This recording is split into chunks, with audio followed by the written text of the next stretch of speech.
Une grande affection à tous les abonnés. Voyons plus en détail ce qui s'opère durant cette période et les principaux protagonistes.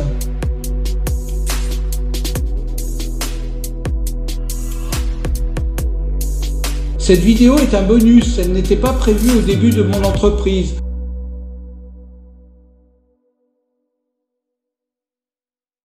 L'Empire est coupé en deux depuis 395. Ce partage est une des conséquences de la sinistre bataille de Frigidus de 394. Ce partage est le fait de Théodose Ier. Théodose Ier, qu'on qualifie ici de le Jeune pour le différencier de son père, est né en 347. Il est le fils de Théodose l'Ancien, le Comes Britanniarum, qui a opéré en Britannia. Théodose le Jeune devient Théodose Ier en prenant l'impérium de 379 à 395, soit entre les batailles d'Andrinople en 378 et celle de Frigidus en 394. Théodose Ier est le dernier empereur à régner sur un empire unifié. C'est un chrétien confirmé, d'origine hispanique. Il partage ces deux qualités avec Magnus Maximus que nous connaissons. Il prend part aux campagnes de Bretagne avec son père Théodose l'Ancien en 368, puis contre les Alamans en 370 au niveau du Rhin, puis contre les Sarmates en 372-374 au niveau du Danube. Grâce à l'influence de son père, il reçoit le commandement des Balkans et de la Mésie en 372. En 375, l'empereur Valentinien Ier meurt d'une apoplexie lors d'une négociation houleuse avec les Quades contre lesquels il était en campagne en Pannonie. Comme il était accompagné de son jeune enfant âgé de 4 ans et que son fils aîné Gratien était resté à Trèves, et vu l'urgence de la situation, les légions de Pannonie élisent l'enfant empereur. L'enfant prend le titre de Valentinien II et entame la courte dynastie valentinienne. C'est sa mère Justine qui exercera la régence pendant l'enfance de Valentinien II. Gratien, son demi-frère aîné, accepte cette situation. Valentinien Ier était empereur d'Occident et son frère cadet Valens était co-empereur en Orient. Valentinien Ier est né d'une famille illyro-romaine en 321. Il était le fils d'un important général, Comes Africa, de l'armée d'Afrique, sous Constantin Ier, puis sous les frères Constantin II en 337 et Constant Ier en 340. Valentinien rejoint son père dans l'armée vers 338. Ils seront tous les deux mutés en Britannia, le père recevant la charge de Comes Britanniarum en 340 sous l'impérium de Constant Ier. En 364, Valentinien est élu par un vote de compromis comme empereur, à la condition qu'il s'adjoigne un co-empereur pour l'Orient. Valentinien Ier est alors âgé de 41 ans. Il choisit son frère Valens, de 8 ans son cadet, mais le seul en qui il porte sa confiance, bien qu'il ne possède ni l'énergie ni le courage de son frère et n'a aucune aptitude militaire. Le premier est chrétien, le second est arien. Les deux frères n'avaient en commun que leur tempérament, prompt à la colère qui pouvait les amener aux pires brutalités. Valentinien prend ainsi la direction de la préfecture des Gaules et celle de l'Illyrie Italie-Afrique. Valens prend la direction de la préfecture d'Orient. En 367, rétabli d'une grave maladie, il prend soin de nommer son fils Gratien co-empereur en Occident. En 375, Valentinien meurt dans une crise de colère devant les Quades avec lesquels il était en négociation.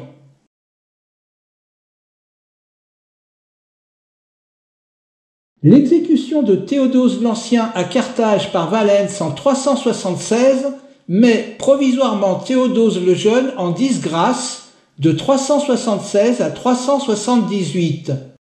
Valens est anxieux du prestige de Théodose l'Ancien et nourrit une certaine paranoïa depuis la mort de son frère et protecteur Valentinien Ier. La mort de Valens à Andrinople en 378 oblige Gratien, son neveu et empereur d'Occident depuis Trêves, à proclamer Théodose empereur en 379.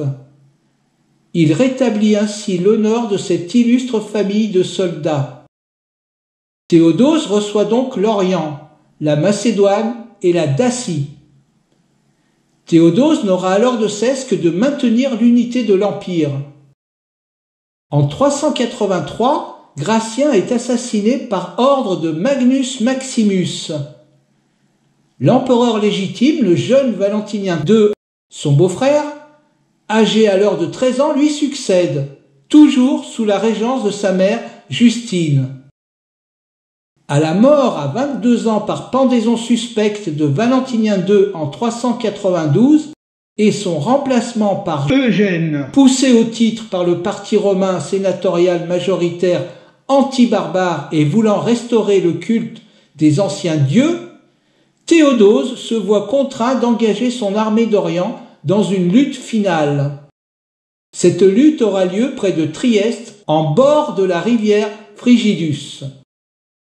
Par une aide divine matérialisée par un fort vent favorable venu de l'arrière qui font voler les flèches de ses adversaires, Théodose et son général Stylicon le Vandale sortent victorieux.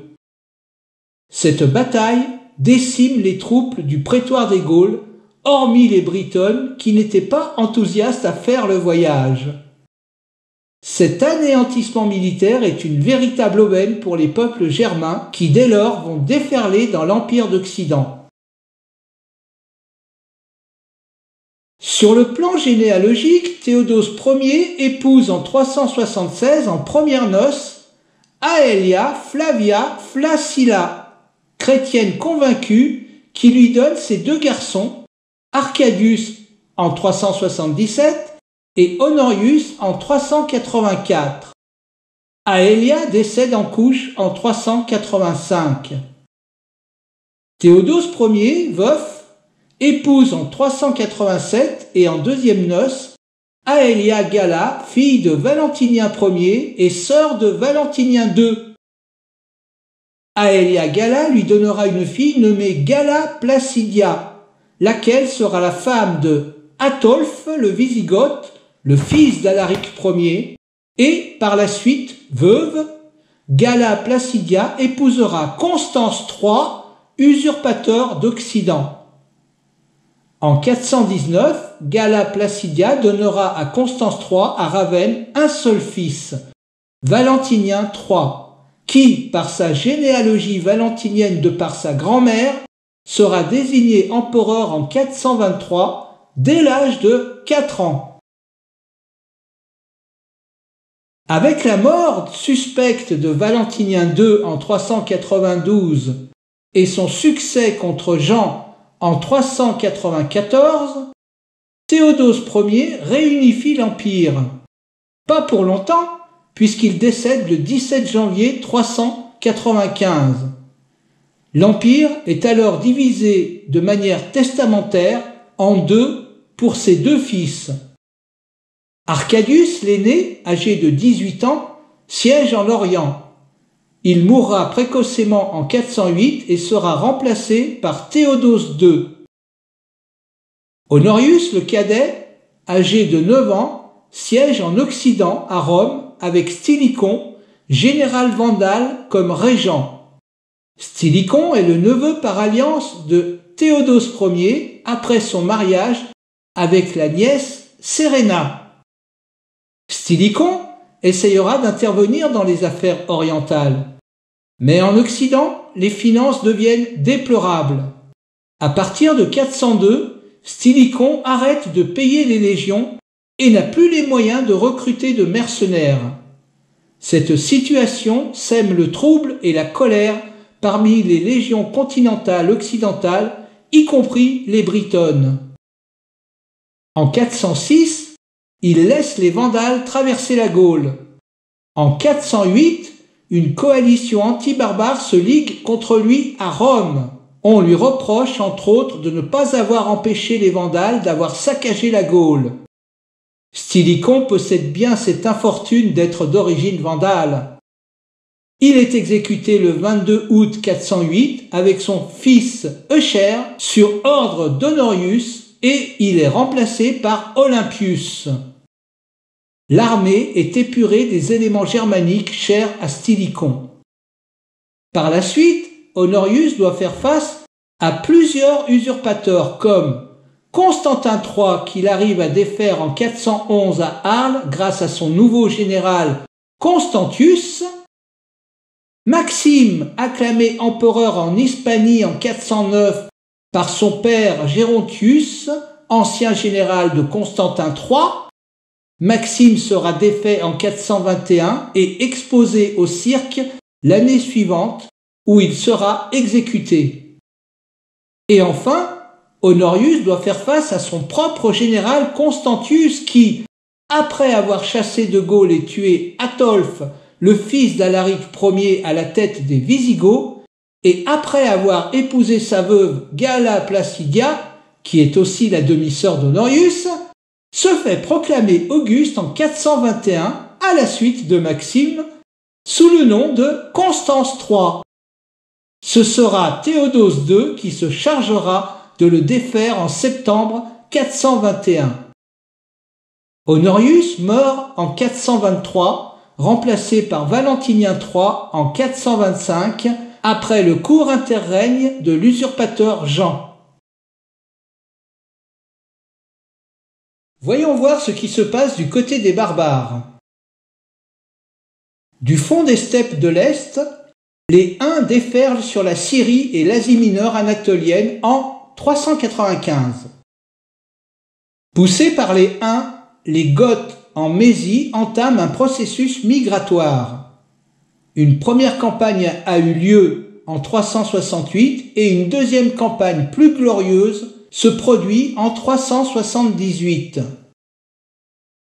La branche ostrogothique se dirige ensuite vers l'Illyrie où ils s'implanteront en 454. Ils seront plus ou moins fédérés aux Basileus qui, avec Zénon, les choisira plus tard pour gouverner l'Italie. Charge à eux de se débarrasser de Odoacre qui a renversé le dernier empereur d'Occident, Romulus Augustule, en 476. Voir la vidéo sur la petite histoire des Scandinaves en Italie sur ce sujet.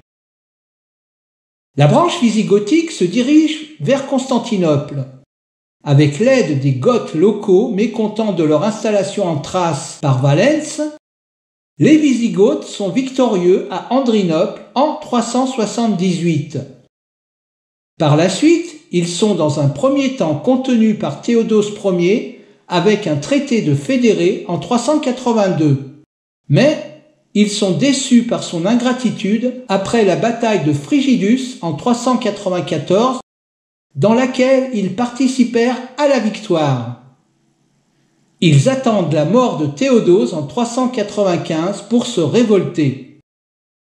Ils ravagent l'Italie, saccagent Rome en 410 sous la conduite d'Alaric Ier, traversent les Alpes, pillent la Narbonnaise, font un passage en Ibérie et finissent par s'installer en Aquitaine où ils reçoivent le statut de fédérés en 415 avec Toulouse pour capitale. Pendant cette épopée wisigothique, Honorius semble dépassé par les événements. Il reste cantonné à Ravenne, ne voulant pas voir ce qui se passe, il organise fête sur fête et tant de plaisir.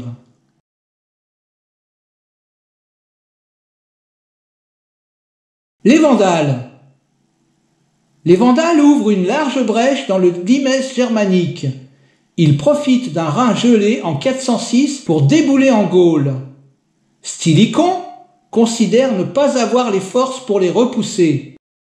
Les Vandales s'en donnent alors à cœur joie. Ils traversent la Gaule et l'Ibérie en 410, vandalisant tout ce qu'ils peuvent sur leur passage. Ils débarquent au Maroc en 427, longent la côte maghrébine, prennent possession de Carthage en 432 et de là lancent des raids vers la Sicile, la Sardaigne et Rome avec Genséric. Ils prennent possession de la Sardaigne et de la Sicile en 455. Ils y seront repoussés par le général byzantin Bélisère juste avant la guerre italienne des Goths. Voir la vidéo sur la petite histoire des Scandinaves en Italie sur ce fait. Les Suèves profitent de la poussée vandale pour leur emboîter le pas et s'installent en Ibérie en 410. Honorius leur donne le statut de fédérés en 412. Les Burgondes de Gondicaire entrent à leur tour en Gaule en 407. Ils s'y installent et créent la Burgondie en 413. Les Alains suivent les Burgondes en 407 et s'installent dans l'Orléanais. Les Francs pénètrent en Gaule en 413, puis ils mènent un raid plus conséquent de 423 à 426. Ils se jettent sur Trèves et s'emparent de Cologne et de Mayence. En 428, le généralissime d'Occident Aetius est contraint de leur céder les deux villes. Les Angles, les Saxons et les Jutes traversent la mer du Nord et s'installent en Britannia entre 425 et 450. Par des manœuvres diplomatiques habiles, Hengist, le roi des Jutes, s'installe dans le Kent aux dépens de Vortigern. Les Huns d'Attila poussent jusqu'en Gaule et ne seront arrêtés qu'au champ catalonique en 451 par Aetius et ses alliés. Aetius mérite qu'on se penche sur lui. Il est le dernier grand romain de l'Empire d'Occident.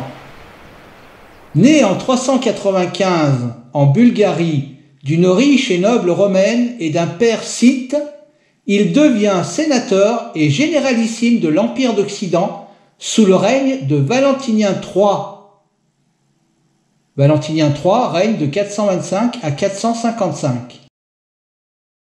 Aetius est élevé à la cour impériale d'Honorius à Milan puis à Ravenne pendant la régence du général vandale Stilicon. Entre 405 et 408, il est envoyé comme otage à la cour d'Alaric, roi des Wisigoths, qui sont alors encore stationnés en Mésie. Après la révolte des Wisigoths de 408, Aetius est envoyé comme otage chez Ruga, le chef des Huns, où il se lie d'amitié avec le jeune Attila, le neveu de Ruga. Il reste chez les Huns jusqu'en 412. Plus tard, il jouira de cette amitié pour s'appuyer sur des mercenaires Huns. Trop jeune pour pâtir de la situation politique à Rome, il échappe aux représailles du parti anti-barbare qui exécute Stilicon en 408. À la mort d'Honorius en 423, Aetius, âgé de 28 ans, occupe la fonction de gouverneur du palais. Il est envoyé par l'usurpateur Jean, mis en place par le parti anti-barbare et païen, auprès d'Attila pour recruter des mercenaires, afin de pouvoir affronter son rival, le légitime Valentinien III. Aetius revient avec 60 000 mercenaires, mais il est défait par les troupes de Théodose II. Les Huns sont licenciés et Aetius est épargné. Après tout, il n'a fait que son devoir de loyauté envers la gouvernance romaine. Valentinien III, n'ayant que 4 ans en 423, est trop jeune pour régner et c'est sa mère, Galla Placidia, qui est chargée de la régence. Galla Placidia est la fille de Théodose Ier et, par sa mère, elle est petite-fille de Valentinien Ier. Galla Placidia nomme Aetius préfet du prétoire des Gaules en 426. En 428-429, Aetius accède au grade de Magister Militum, général en chef des Gaules, aux côtés de Flavius Félix. En 429, Aetius est en conflit avec le général Boniface qui complote avec les Vandales en Afrique pour avoir une autonomie contre Rome. Boniface est défait en 432 près de Rimini, mais au lieu de récompenser Aetius, Galla Placidia place son gendre, le comte Sébastien, comme général de l'Empire. Vexé, Aetius, aidé par le nouveau roi des Huns Attila, entre en Italie. Les Wisigoths de Théodoric restent sourds aux appels à l'aide de Galla Placidia. Sébastien est ainsi défait et Aetius devient enfin généralissime de l'Empire d'Occident. Aetius épouse dans la foulée Pélagie, la seconde femme de Boniface. En 429, Aetius ne peut répondre aux Britons qui lui demandent de l'aide. En 432, Aetius devient pour la première fois consul. À partir de 433, il concentre son activité sur la Gaule. En 436, les Burgondes de Gondicaire s'attaquent à Aetius qui, grâce à l'appui des Huns, le repousse. Diplomate, Aetius accorde aux Burgondes un nouveau traité de fédérés après celui de 413 et les installe entre les Alpes et le Jura. En 439, Aetius négocie la paix avec les Wisigoths de Théodoric. Pour sceller ce traité, Aetius épouse en troisième noces une fille de Théodoric. Il charge Goar, le roi des Alains d'Orléans, de surveiller les Armoricains. Malgré une sévère répression, l'Armorique reste indépendante. Le renfort briton n'est certainement pas étranger à cette indépendance. Occupé sur plusieurs fronts, Aetius ne peut empêcher des Saxons de s'installer dans la région de Boulogne et en Basse-Normandie.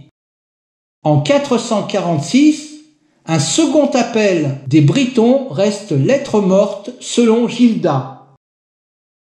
En 448, Aetius est en Touraine pour réprimer la révolte des Bagaudes menée par le franc Clodion, qui met à sac Arras et la région des Atrébates de Gaule, l'actuel Artois.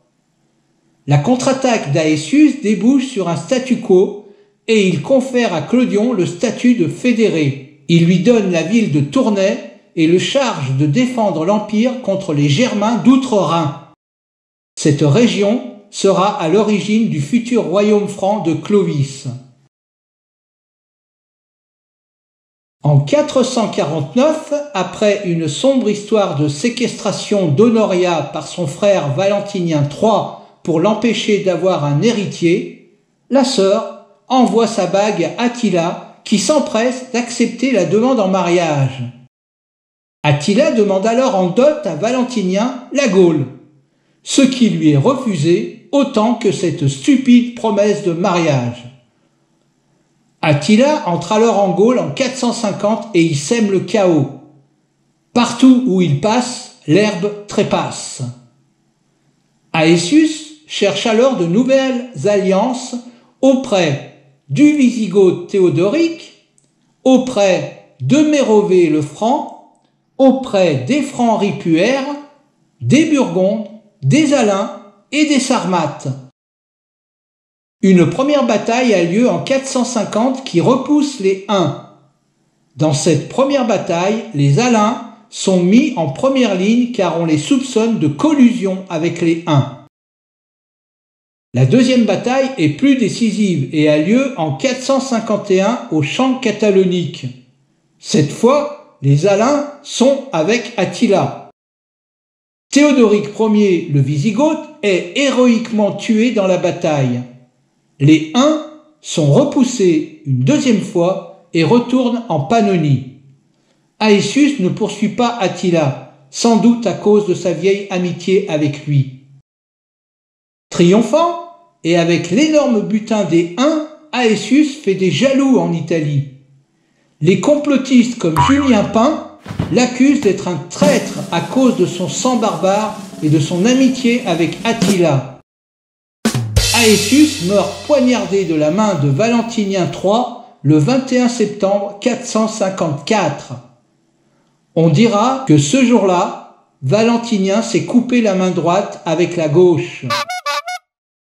Pour l'histoire, Aetius sera vengé 6 mois plus tard par 2 membres de sa garde personnelle qui assassinent l'empereur Valentinien.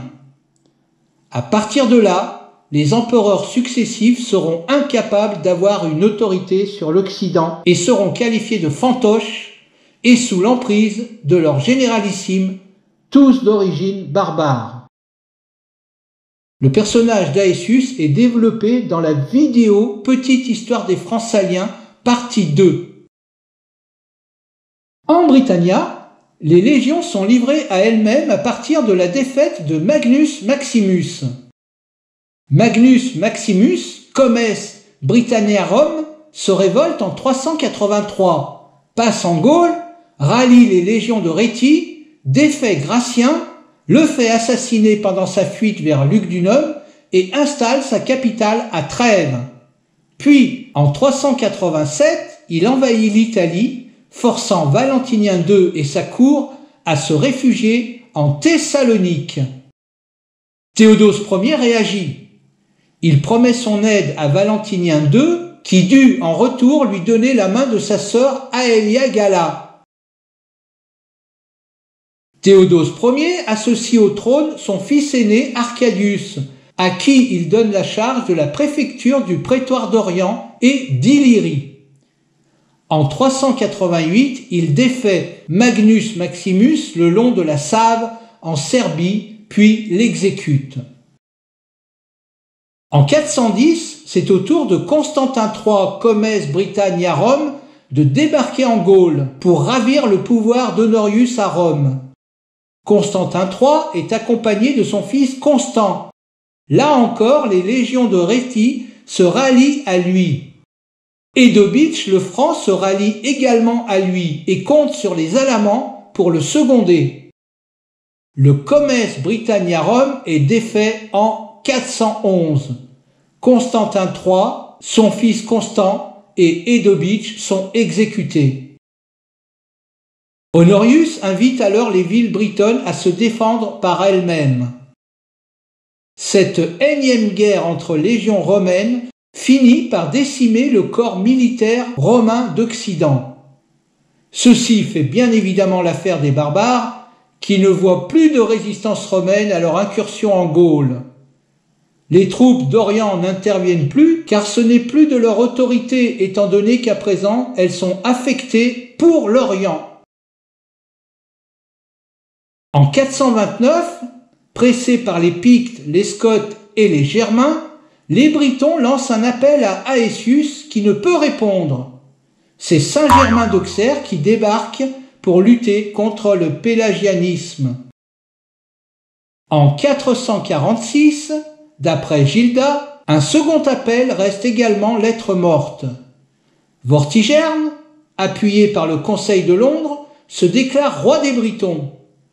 Il s'appuiera sur le Jute Hengist qui finira par le détrôner et devenir le premier roi germain de l'île en fondant le royaume du Kent.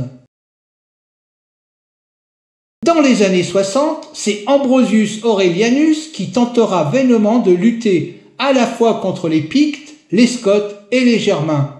Mais il abandonnera l'île et emmènera une partie des Britons en Armorique pour fonder la petite Bretagne. C'est la fin de Britannia.